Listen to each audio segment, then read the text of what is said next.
Hello and welcome to another episode of For Wales See Wales with me, Robin Morgan. Me, Owen. And me, Will Hayward. Guys, what day is it today? William Hayward, what day is it? It is Friday, the 8th of May. It is the day after the Senedd election vote, and it is results day. If this was school, it would be the day that we all write on each other's t-shirts, draw funny dicks on there. We have a new Senedd. We have a new government. We don't have a Labour or Conservative government in Wales. Well, we don't have a Labour government in Wales. It's absolutely wild. Wales has changed. It's historic. I don't think that's hyperbolic. It is a historic day. What a fall for Labour.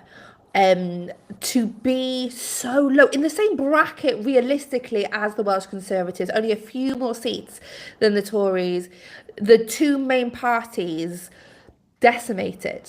Robin, I hope the news has reached you on the high seas, but what do you think of it? Yeah, thank you. I am currently departing Athens. I am the new trade envoy for Plaid Cymru. They've sent me out here to try and get some sweet feta for all of you to morsel on. Wild day, absolutely wild day. I think I was on the plane leaving Heathrow on the live blog. I was getting multiple updates from your wonderful newsletter, Will. I was listening to Radio Wales's coverage on a ship. Insane. I'd love to know the person who's at BBC Sounds going, someone in Athens is listening to our coverage live and they have been for 4 hours. That's me. Is this guy? Crazy day. But I think you're right. I think what a fall for Labour. 100 years of being in power gone. And as you say, pretty much toe to toe with the Conservatives, who in the grand scheme of things had a blinding night. I don't want to make this all about me, but believe I've been counting down to talk to you guys, because what did I say? It's my only prediction that's correct, but importantly, I said they would do a little bit better. Let's not pretend. 7 seats? It's still shocking, but one of the biggest stories, there's so many big stories, but it is a big story, right? Well, they've done so much better than just Darren in a croissant. Yeah, I love that Plaid and Reform have done completely dominated the election, and we are going to lead off with the Welsh Conservative. Let's just get a little bit out the way. And we're going to do it because Mel was right. The only thing I'm ever right about. So for context of how crazy it was, so the Conservatives and Labour combined are less than half of Reform's total seats, which is absolutely mad. So the Tories did better than they probably expected, 7 seats out of 96.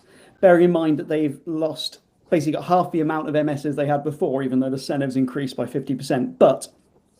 But they have got a presence. They've got a group. Because they're able to form that group, that is going to mean that they can they get central funding. That is a really big deal for them. I think what the Tories will probably be a bit is a shame for them is that 2 of their key bits of talent, so Sam Kurtz and Tom Giffard, the younger, kind of more up-and-coming members, also the ones that are kind of sane, for want of a better phrase, they've got a lot of their old guard left. They've got some sensible heads like kind of Peter Fox, but they've also got 3 leaders people who've been the leader. We've got Andrew R.T. Davis, Darren Miller and Paul Davis still there, but I think we've got to talk Labour, guys. Can I just pick up on you very, very quickly before we go Labour? Picking up what you said, that they've got 3 leaders.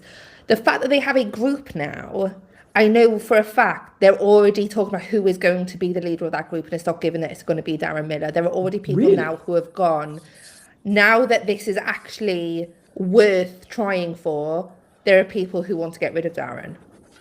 But why, as leader, why are they going for him when he's sort of gone against the odds? If it was just him and one other person, you go, well, you failed. He's done all right. Oh, he hasn't. He's shit the bed. Imagine if you see someone who's not doing very well and you think that person's going to trip over and fall on their face. and they slip, but they manage to kind of land on their arse, so it hurts less. That doesn't mean they've done well. It just means they haven't smashed their face as much as you thought they were going to. I don't think we can argue that Darren Miller's premiership has been anything less than a complete failure for the Tories, but I don't think we can say that for RT Davies either. No, and I mean, it says something extraordinary that the parties who were the two main parties in Wales at one point were now battling it out for sixth place in the majority of seats. So obviously Welsh Conservatives, and then, you know, the party that's been government for the last 26, 27 years, Welsh Labour, like, they're gone. Let's go on to that then. Eluned Morgan, she lost her seat, Ceredigion-Penfro. Did you see her on camera? It was sad to see. She was clearly devastated. Yeah, I mean, the first leader of any UK nation to lose their seat whilst in office as a leader. And on a personal human level, I feel really sorry for her because but then I say that because I think she's a likable person. On the other hand, she has been in government for a long time. She was health secretary for a failing NHS. I mean, Rob, like, it is difficult to feel sorry when you look at her record, right? My thoughts on Eluned is basically, first thing is she had a really tough hand. Like, she took over at the Vaughan Gethin peak, and she didn't have a lot to work with. She got no support. She got active, almost hindrance from her colleagues in London. She got disdain from a lot of them. She got no concessions over the Crown Estate, HS2, other forms of devolution. And part of me feels sorry for her on that, but also her job as the First Minister of Wales was to stand up and try and fight for Wales. And I think when she reflects, she's going to wonder, why was I protecting these people who clearly didn't care if I did well or not? I mean, she was, and then even when she did try and stand up for Wales, when she said, I can pick up the phone to the Prime Minister and all that sort of stuff, and, you know, I'm telling him not to come to Wales unless he's got some goodies. They were all so half-hearted. Remember when Anna Sarwar, the Labour leader in Scotland, said Starmer should resign? Eluned Morgan didn't do either. She didn't either say, yes, he should resign, or no, I support him. She just kind of did this. Labour have somehow managed to be both incredibly lacking in self-confidence, but also just weirdly kind of too comfortable. And I think that's, she's failed to pick a lane. I think also that she woefully underestimated how bad people perceive things to be in Wales. She genuinely thought that those waiting lists coming down a bit would have been enough. Well, she said it in the speech, didn't she? She was like, for 9 months, actually, they've been coming down. You've been in power for 26 years, Labour. Like, it's 9 months. 9 months isn't enough to clear the first 5% of that list. It doesn't mean anything. Where was, like, if you saw the statement from Labour and the statement she said, they're kind of throwing under the bus. She's got to take the responsibility for it. I have to take responsibility for this. And what they're trying to do is basically say, well, she's gone, so this is a fresh start. And the idea that Labour's loss is because of her is, I think, farcical. Like, where in this campaign has Carwyn Jones been? Where's Drakeford been? Where's Vaughan Gethin been? Where have these former First Ministers who laid the foundations for the absolute shit show she has had to preside over? Where are they? Where was Starmer? Where was all these people who should have been supporting her? I do think the Starmer thing, I think, is relevant. And I know she was saying, like, Starmer's not on the ballot box, all this kind of stuff. But if Starmer had been more popular on a UK level and people would have thought, okay, you know, at a UK general election level, we voted for change and we can feel it in our pockets now. Fairness, you can feel, some people would say. Then I think they would be fine with it. Then I think that you would get that Labour bump. But she got dealt the perfect storm, and she's part of that storm given her history in government and the failures there. But as we all say, you know, tricky on a personal level. You don't, you know, hard to see. Do you think that this will be the trigger for Starmer finally going? I mean, I don't think, like, for me personally, I don't think the Welsh elections going this badly would have been enough, because I don't think Westminster care enough. I think they'll feel the repercussions when we get to the next general, and it'll be too late for them by then. But I think given the local elections in England as well, and everything that's come out this week, how is Starmer going to hold on? I just kept thinking back to that line from one of the cabinet when they were questioned on HS2 about 9 months ago, where he said, "You might want to be a bit more grateful." Yeah. The dismissiveness, the kind of blasé, you are beneath, almost disdain from us. I don't think Wales on its own will be what kind of loses Starmer, because as I agree with Mel, I don't think they care enough. I think losing in England will concern them. I think a bad performance in Scotland will scare them. I think Wales is, if losing in Wales was enough to trigger a move against Keir Starmer, then they'd have cared enough to have done something about this already, and they just haven't. I think it's. I mean, they've lost some big beasts. Lost Alan Davis, lost his seat in Blind of Gwent. They were completely wiped out there, which is.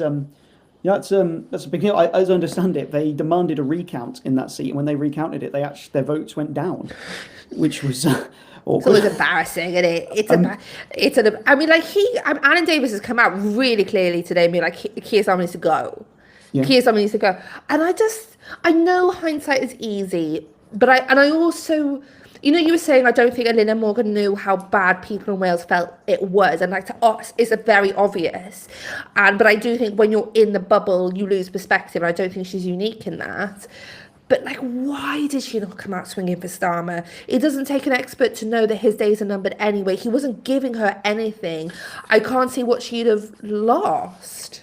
She also was doing it and then not doing it, and then there was no party line for her point of view. Like, yeah, we've done the Red Welsh way. I can pick up the phone. I've asked for goodies, and then not going for it. Like, so it's just that thing of, I was in the gym the other day, and there were two. It was the day before the election, and two people were basically next to me, and they were saying, "Oh, they're all the same. They just can't answer any fucking questions, can they?" And I was like, these people aren't politically engaged, clearly. But because then, you know, during the debates, there were, you know, mentions of policy and stuff. But that idea that you're not answering questions, you're still just doing, let me be clear. We know that everyone's sick of that. We know, which is why Farage does so well in these kind of places, because he seems like he is speaking, you know, honestly to people. But he didn't turn up to Wales today. He was supposed to turn up to Wales today, right? Well. Before we answer that, I'll ask you one question: who is the next Welsh Labour leader? But Ken Skates, what? He came sixth in his seat. Skin of his teeth, right? Embarrassing. Skin of his beautiful white teeth. I mean, wonderful teeth, I will say. But embarrassing to come. You know, how can the leader of that party come sixth in his own seat? I don't know. How can they come seventh? I mean, but then who else would it be? I think it's Ken Skates. I think it probably will be. What do you think, Rob? Well, I wonder whether I listened to, is it Hugh Thomas, the new MS for Cardiff Penarth, the former Cardiff Council leader, and he was, I think someone asked him, are you going to go for it? And he's like, oh no, it needs to be someone with much more experience.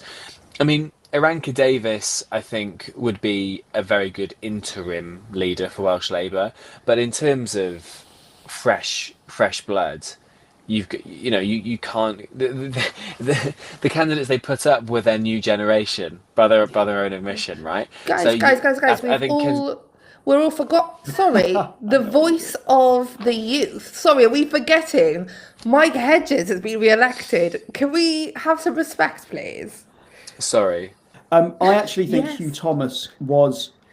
It has been groomed for a long time as a future Welsh Labour leader. I'll make a wild bet now. I think maybe Ken Skates for Welsh Labour leader and Iranka Davis as the Eluned. Interesting. So do you think the Eluned will be Labour? I don't know. I don't think it'll be Plaid because they had it for the last decade. Yeah. I don't think it'll be reformed because I don't think anyone would want a reform one. And also, none of them got any experience. Like, who would it be?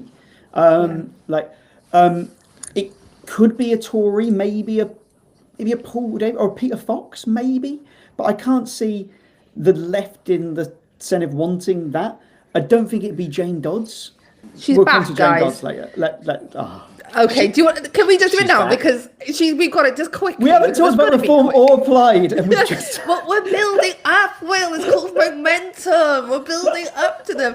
Right, Jane Dodd, she's back. I love this for her. She's back on her bullshit. She is, I'm sorry, she's an icon.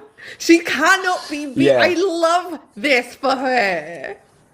Hey, you remember the mold you had in your student house? That's Jane Dodds, baby. She's back.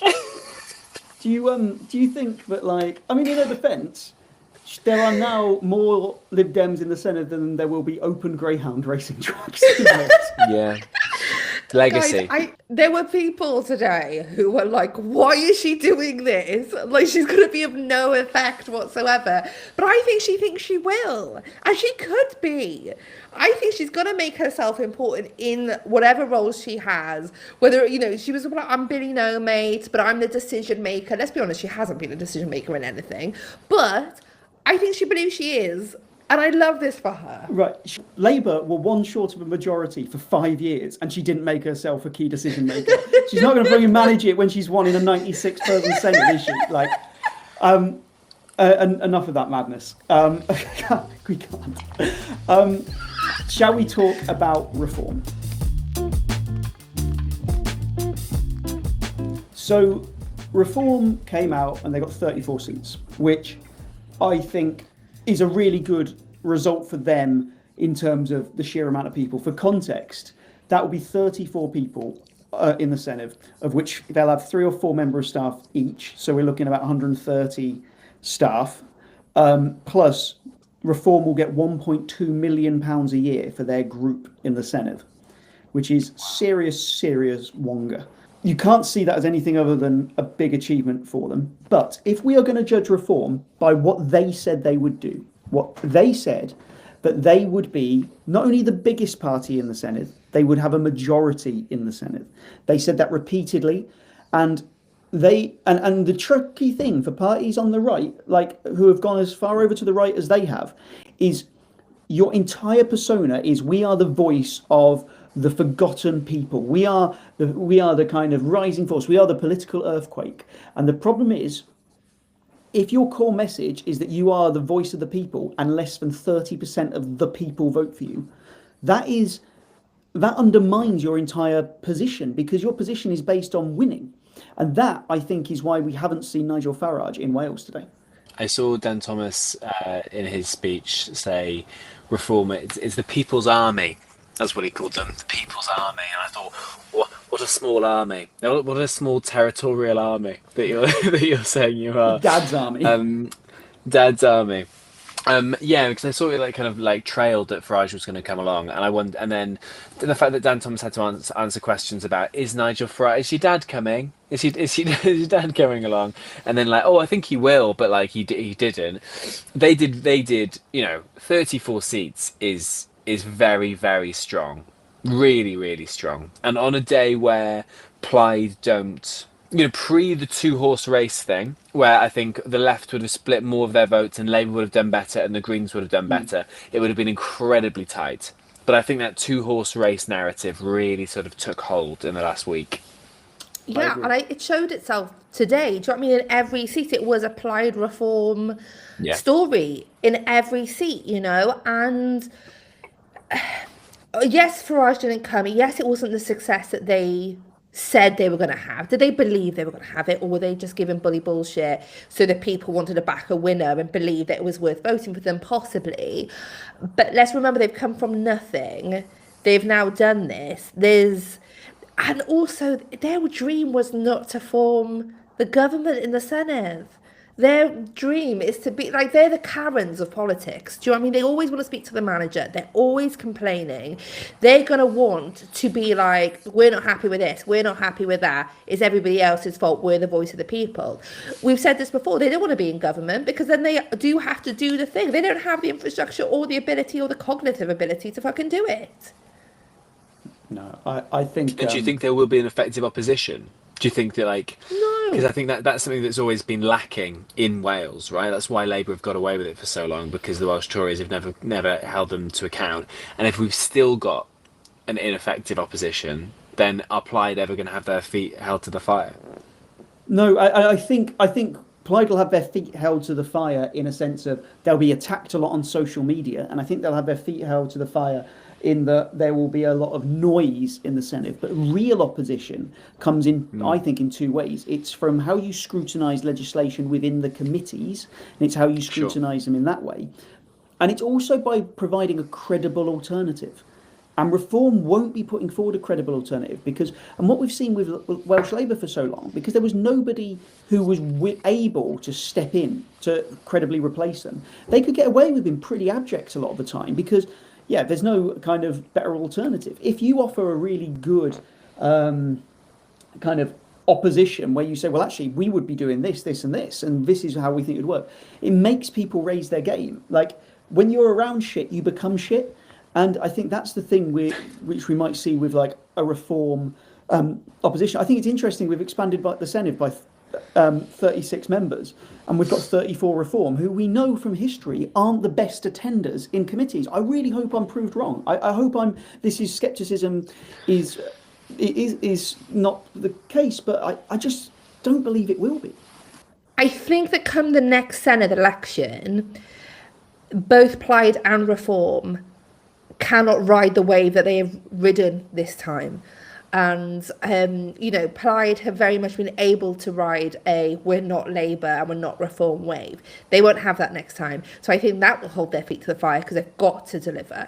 If they want to do well next time, they have to do well. And people have to feel the effect. Reform, people also, the excitement of them being a new party, the new voice of the people, that's gone in 5 years. So they need to really have a record to show how they fought for the people in opposition.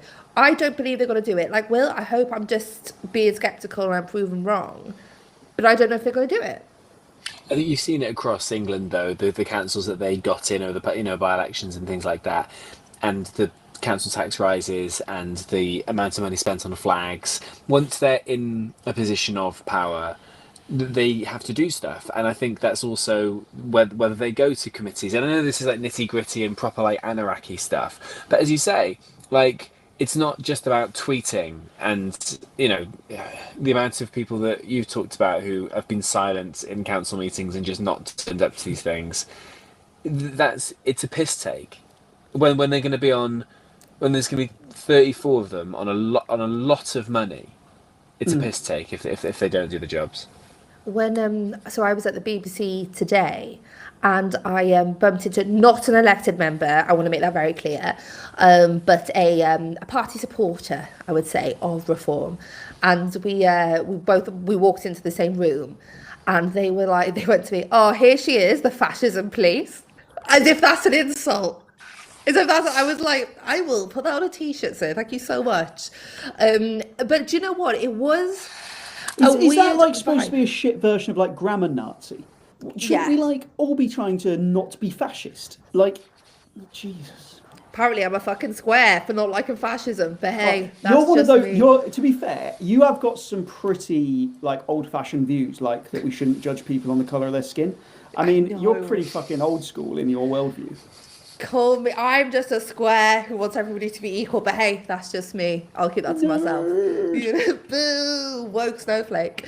But the vibe was odd. I just think it was odd because there were so many new faces there as the day went on. Elected members for Reform are coming in, especially some of the young ones. I think they've got 4 under 30. Haven't they? I think Reform have got 4 elected under 30, if not more. But definitely they've got 4, which, I mean, when we look at, the Labour and the Conservative group, that is something that Reform could boast is better about them. This will be great. This will be cross-party. Maybe one of them can finally give Mike Hedges ketamine. This is going to be great. It's, I don't really know how to follow that. Who could? Who could? I would be amazed if that Tory group wasn't in double figures by Christmas. What, so you think some Reform ones will... Really? 34? Like, they could have a fight in an empty house, let alone a house with 34 people in. The problem, they're the opposition, so people are going to get given opposition roles. You're going to have the shadow minister of this, the shadow minister of that. Sure. They are not going to be able to cope when it's not them. It's going to be juicy.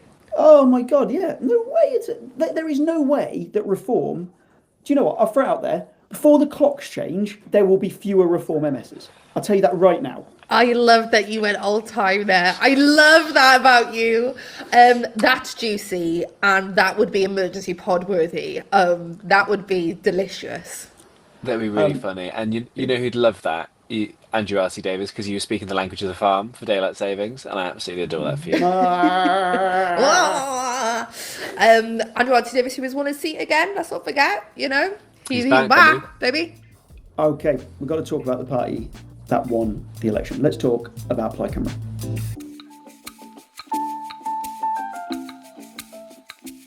Plaid Cymru, 43 seats, 6 seats short of a majority. As Rhunicorn said in his speech, kind of 100 years in the making, they could not have imagined 5 years ago this happening. They're going to lead Wales. They are going to, and I think we're going to, in the next couple of days, I'm going to do some analysis around what they need to do, the issues and stuff. I'm going to let them, get pissed for one night before I start being a dick about it. But this night was as good as it probably they could have imagined it going. It could have been a lot better. There was some seats like in Carmarthen. They were so close to a 4th seat, but Reform got it. They were close to an extra seat in Blaenau Gwent, Rumney, Caerphilly. They could have been a bit higher. But could I just interrupt you just very quickly? I've been burning to ask you this all day. So, I'm looking at the numbers that were coming in, and obviously in some of them, Plaid were quite substantially ahead of Reform. But then, because of the system, then they'd both end up with 3 members. Yeah. Right? That's crazy to me. But that's what you were explaining in the last episode, right, about the Hon. Is that correct? Oh, it's an abysmal system. I'll tell you what, though. I'll talk you through... I did a guy called Kyle Bright, who's done some work with me today covering it. But he looked at the difference, what the seats would have looked like if it had been properly proportional. So Plaid got 43 seats. But if the system had been properly proportional, they'd have got 34. So they got 43 seats, but it would have been 34. Reform got 34, but it would have been 28. So both lower. Labour would have done better. They had 9, but would have had 11. The Conservatives have 7, but would have had 10. The Greens, who we will come to, had 2, but would have had 6. And Jane Dodds would have been Jane Dodds times 4. On it, Todd.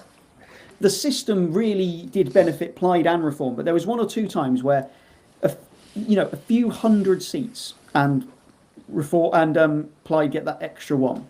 They've done really well. I mean, fate has presented them with the kind of ideal situation where you have incredibly unpopular Labour government at both ends of the M4, and they had a leader who I think was probably very well equipped to not be scary to non-Plaid voters, but be pure enough for the kind of true believing Plaid. Do you know what I mean? He managed to kind of appeal to a lot of different people and presented himself well enough.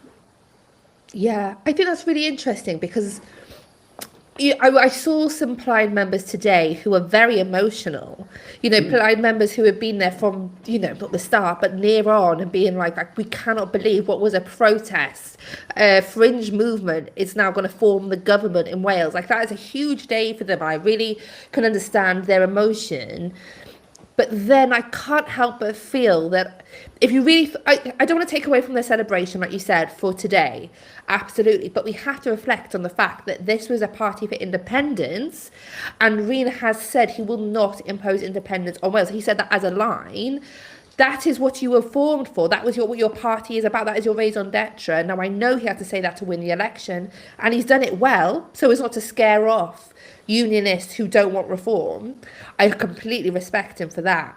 But if I were a dyed-in-the-wool Plaid supporter, I'd have questions to ask in the next few weeks. The mentality that the Plaid kind of base need to get into their head is that the best argument for an independent Wales is a functioning devolved Wales. And actually, you don't campaign for independence by sticking stickers on lampposts. Ultimately, the argument for an independent Wales is made by making Wales better. And I think that they have been given the ball. I would be amazed if I think they can't fuck this up.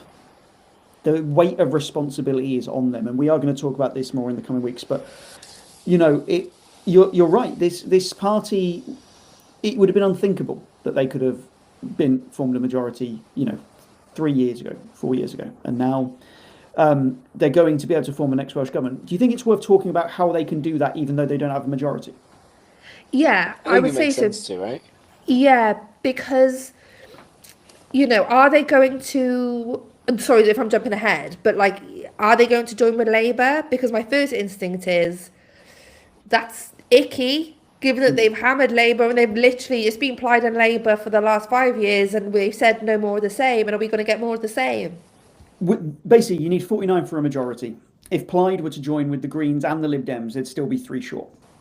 So Plaid on 43 and Labour on 9 would get them well over that threshold. But the thing is, neither Plaid or Labour want a coalition. Neither of them want to work together because Labour, the idea of being a junior partner to Plaid, I think they'd find nauseating. And Plaid just ran a campaign based on getting rid of Labour. So that kind of doesn't work. So then your other options, you've got Reform, who they won't work with, and the Tories, who they wouldn't work with. So, interestingly, Plaid and the Tories together would have a majority. Would they definitely not work with the Tories? Hear me out. Hear me out, okay? I know this is ridiculous, right? I know. But so you're going to say the Tories are a unionist party. So are Welsh Labour. Welsh Labour are a unionist party. Do I think that the base of Plaid Cymru would be livid? Yes, I do. But I would almost respect it more if they did that than work with Welsh Labour. So, I know it's ridiculous. Rob, back me up. Do you not think that this is at least a possibility? In my head today, I thought that the numbers work in that respect, and I think it would almost weirdly show this sort of hey, we're grown up politics. Look at us. We can toe the party. We can do cross party, not with Reform. And I think if the Tories hadn't spent the last 18 months being a Reform Tribute Act, I think it might have been more likely. But I think it's going to, as I'm sure you're about to say, well, it's going to be supply and demand, right? And they've got the numbers that Labour, I'm sure, will be playing sticky wickets with certain people. But I think enough people will go, let's do grown up politics and do that. My one last bit, Will, before you trash what I'm about to say, my one last bit is, if I were Darren Miller, and in many ways I'm sure people mistake us for each other all the time, I would say that whilst you're right, Robin, the Conservative Welsh Tories have been Reform light. However, going into the next election, you could say, look, we've really differentiated ourselves from Reform because we've been working with Plaid, we've been working with the government. Let them go over there and do their thing. But we have been different to Reform. And I think differentiating yourself from Reform could reward them in the long term. We'll go ahead and trash everything I've just said. Okay, I'm strongly suspecting you've put a very large bet on a Conservative coalition. I mean, the problem isn't that for the last 18 months the Tories have been a Reform Tribute Act. The problem is that for the last 18 years the Tories have been the Tories. That is the much bigger problem. I think. I mean, what role does Andrew Harty-Davis have in this cabinet?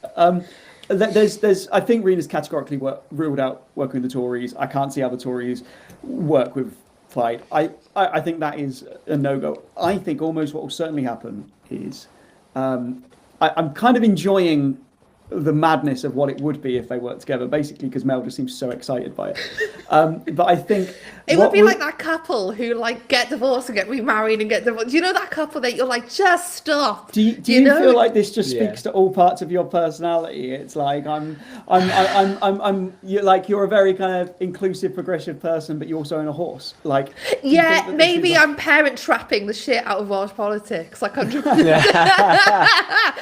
No, I just genuinely think, and I'm naive and I know that, I just think if people were grown up about it, it could work. It's not going to, and I know that, but I just think if they were grown ups, they could.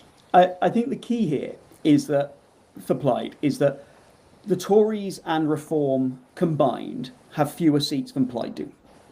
So that means that if Labour were to abstain in the vote for who the First Minister is, say, so Plaid have got 43, Reform and the Tories together have got 41. So if Labour abstains and they don't vote, if Plaid people vote for the Rhunicorn FM to be First Minister, then Reform and the Tories together can't stop it.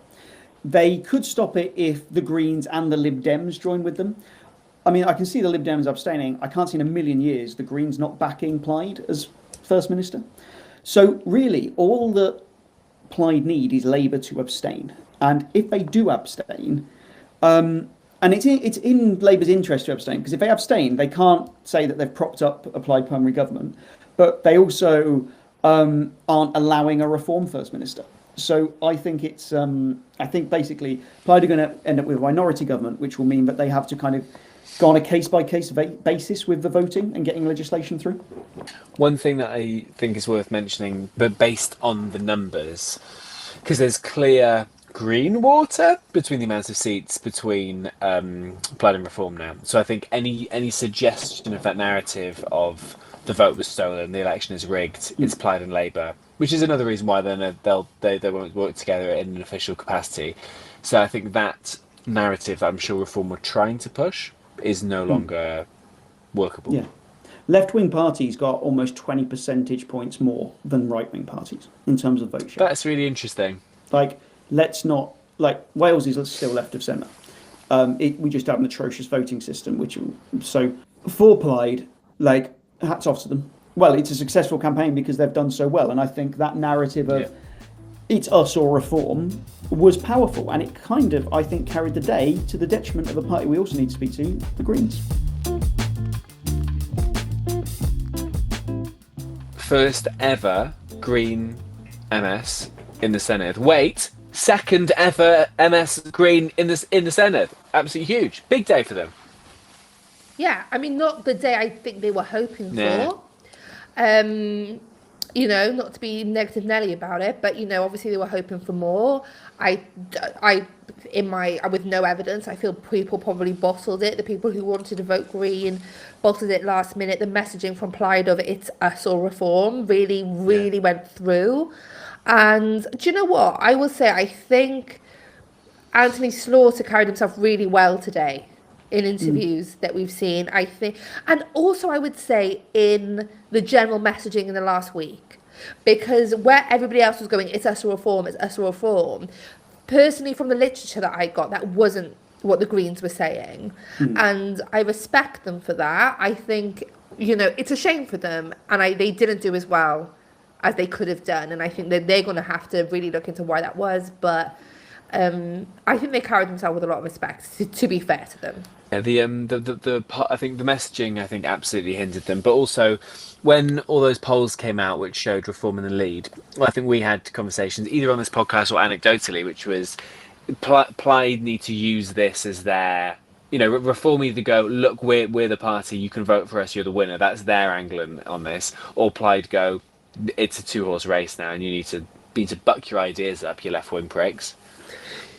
Yeah. Have you seen the name of the? So we've got Anthony Slaughter. Have you seen the other one? Is it Paul Rock? Paul Rock. Rock and Slaughter. Do you know what? It sounds like a gastropub. Open it. Serve me some fish and chips and mushy peas. Great. In the Slaughterhouse Rock? Oh, come on. He's on the ship, but he's not left us. I love that. He's had no sleep. He's running on fumes. I thought it sounded like a WWE tag team. Yeah, Like Rock and Slaughter. Rock Yeah, you and wouldn't want to meet them Slaughter. down a dark alley, would you, to be fair? No, absolutely not. They'll give you some affordable housing. What do we know about Paul Rock? Do you know anything, Will? Seems like a pleasant chap. Oh, sure, great. As is Anthony Slaughter, to be fair. Yeah.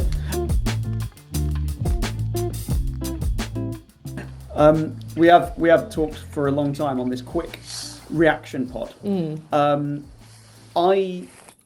I gotta admit, I'm bloody delighted the election's over, because there's a hell of a lot of problems that need fixing. There's a lot that people need to bloody get on with. Like, people are still suffering waiting lists.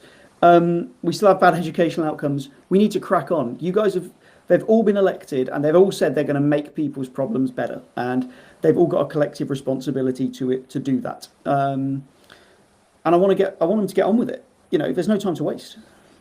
Absolutely. This is what they've been elected for. What, in that vein, then, can we expect in the coming weeks? Like, logistically, what do the next few weeks look like politically? So over the weekend, the MSs will kind of drip and drab into the Senedd, and they will swear their oaths. And then on probably Tuesday, but maybe Monday, they will elect the Eluned, the speaker.